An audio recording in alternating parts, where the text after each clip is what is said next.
Every week, the Payne family cuts straight to the real financial story. The one question, Bob, everyone's asking is, are we in an artificial intelligence bubble? You've been through boom and bust. What do you think? No hype, no myths. Just what actually matters to your money. Does feel very similar to what we experienced in the 90s. Where are we, though? Are we in 1995, 1997, 1999? Listen to the Pain Points of Wealth on the Red Apple Podcast Network. The More Money Show with Steve Moore on the Red Apple Podcast Network. We're back, folks. This is the More Money Show on WABC and affiliated stations throughout the country. Thanks so much for joining. Now I have the high privilege of interviewing someone who's interviewed me many, many dozens and scores of times. So I get to grill you, Chris Stigall. Every week. I've been waiting to do this to get back at you, so to speak. Now, Chris Stigall, you know Chris. He is syndicated all over how many stations? We're on over 400 stations now on the Salem network. And what, in the morning? Yeah, 6 to 9 Eastern every weekday, Monday through Friday. And this was the show that used to be hosted by... Hugh Hewitt was on in the morning, and then Sebastian Gorka was on in the afternoon. And of course, Seb moved to the administration. Right. And so Hugh took over Seb's show, and that opened the mornings, and well, here I am. You do a fantastic job, and I love coming on your show, so thanks for Steve-o. coming on mine. So tell me about the radio business. Yeah. You know, a lot of people say that, talk radio is passé, and I don't, I get great response when I do this show and your show. So is talk radio going to go away? No, but it is evolving. Right. You know, my company Salem is doing what so many people are trying to figure out right now, a traditional broadcast company evolving in a digital era. Yes. Where everybody with a microphone and a camera is doing a show now, So, by the way, sorry to interrupt, but when you do your show, you do video and audio. Every day. Right, we stream on what's called the Salem News Channel, which is a fairly new format. Yes. But, That's why I have to comb my hair and put a coat on when I'm on your show. They make us dress up now. See, I can do my radio show in my pajamas. I know. That's the one. For 25 years, this is the first year I've ever had to care about what this is. But no, I've never seen you in a tie before. Yeah, I'm kidding. I just assume not. But no, that's the thing, is now trying to figure out how do you evolve in an era where people consume anything, anytime, anywhere on their schedule. Right. Radio, traditional broadcast was, I'm on from 6 to 9 in the morning, and if you don't tune in from 6 to 9 in the morning, you'll miss the show and I won't see it till tomorrow. That's not true anymore. YouTube, streaming, podcasts. So you've got to be everywhere all the time and available. That's what media is trying to evolve and do.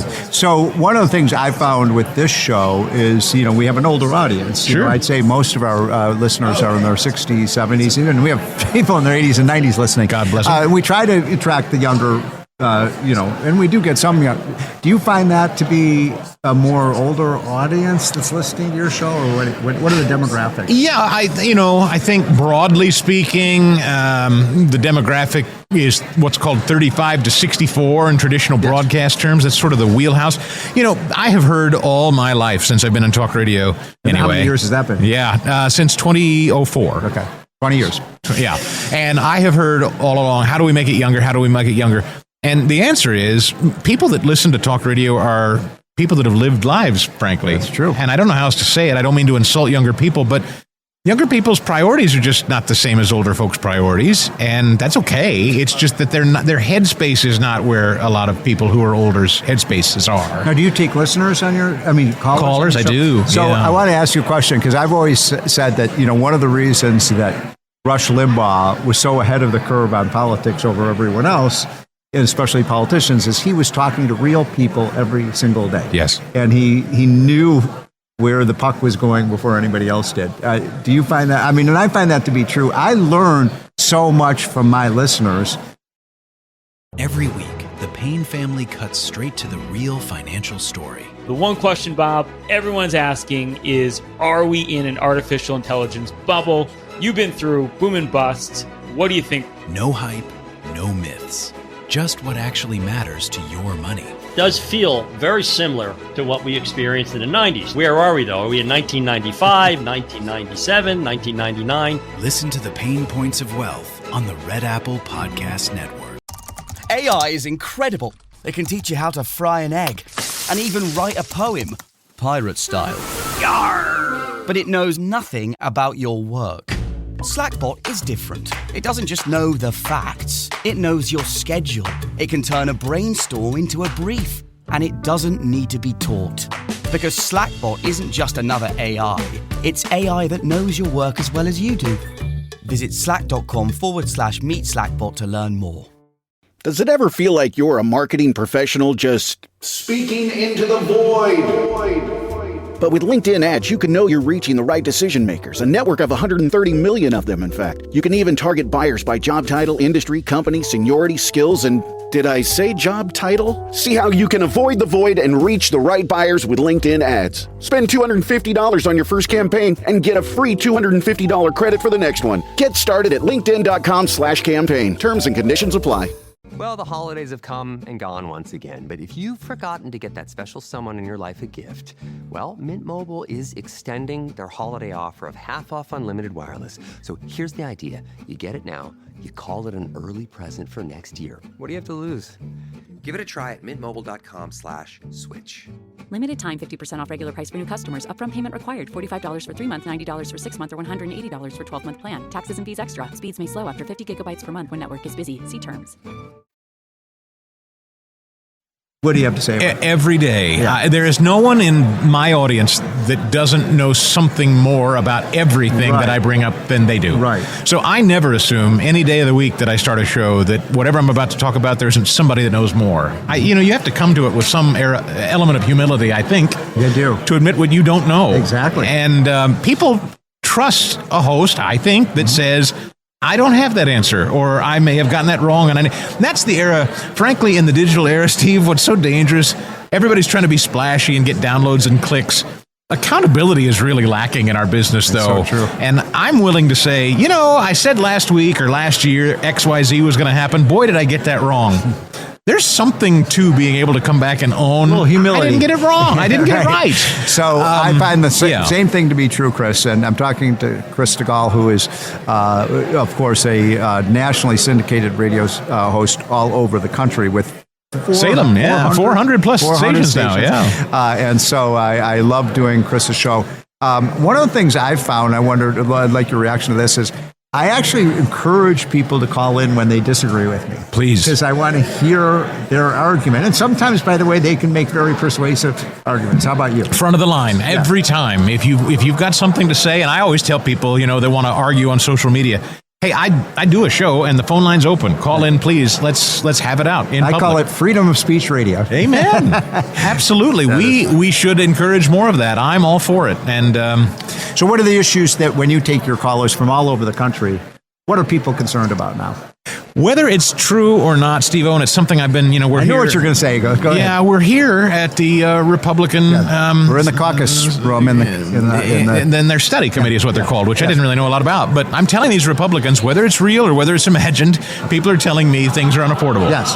Yeah. And it's hard to tell people it's better than it used to be, so suck it up. Okay, Chris, we've got 1 minute left. You get to ask me a question because I've been asking you a question. How do we make people feel? How do we turn things around and make Republicans' message that things are affordable, that we are doing well, things are trending in the right direction? Because they don't seem to feel it at the moment. Okay, next question. That's a tough one. I've been really grappling with that because these official statistics, as I said on your show a week or two ago, they show people's incomes are up more than inflation, so people actually have more affordability. But I don't know, maybe it's throw it back to you, maybe it's that people tend to look at, there's some studies that show that people pay less attention to things that are falling in price, and they pay more attention to things that are, so in other words, right now gas prices are down. Yes. So they're not focused on that, but beef prices are up. So, oh my God, the price of a steak is so expensive. So maybe it's human nature that we focus on the bad news rather than the good news. Yeah, and there's there's just a lot of people in our space that are driving. I think negativity drives a lot, by the way. I think you get more clicks with saying the sky is falling and everything's rotten too. So yeah, there's an element of that. I think the last thing is like Donald Trump What grade would you give him so far in the second term in terms of handling? I hate to sound like a homer, but I just think the guy is A, B plus at the worst. He's doing everything he can possibly do. I've never seen him more in my life. Since I've been able to vote, I've not had a more consequential president. I couldn't agree more. And as you know, I did disagree with Trump. And when I I said, "There's Steve Moore. He doesn't like my terrorists." And I said, "No, sir, I'm not a big fan." But and one of the things I love about him, by the way, is that he's gutsy. He will do it. He will do things that other presidents have been afraid to do, and he puts America first. Amen. And you've written a book. I mean, he trusts your word. Listen, people that listen to this show, President Trump, when Steve walks into the room, he says, "Let's talk to the media," and calls them all in, and you give a presentation. There you go. That means he trusts you. That was like a surreal experience. Chris, thanks for coming on. Thanks. I will be on your show every Tuesday morning. So, folks, please tune into that, and appreciate you coming here. And Chris has to get back to interview his own guests. So, thanks for coming on. Thanks, Steve-O. God bless you. Thanks for listening to More Money with Steve Moore. You can hear More Money with Steve Moore Saturday afternoons at 1. If you like the podcast, share it with your friends and listen anytime at WABCRadio.com and download the WABC Radio app. Hit that subscribe button on all major podcast platforms. Plus, follow WABC on social on Instagram, TikTok, Facebook, and X. See you next time for a new episode so you never have to wonder, what the heck is going on here? Every week, the Payne family cuts straight to the real financial story. The one question, Bob, everyone's asking is, are we in an artificial intelligence bubble? You've been through boom and bust. What do you think? No hype, no myths. Just what actually matters to your money. Does feel very similar to what we experienced in the 90s. Where are we, though? Are we in 1995, 1997, 1999? Listen to the Pain Points of Wealth on the Red Apple Podcast Network.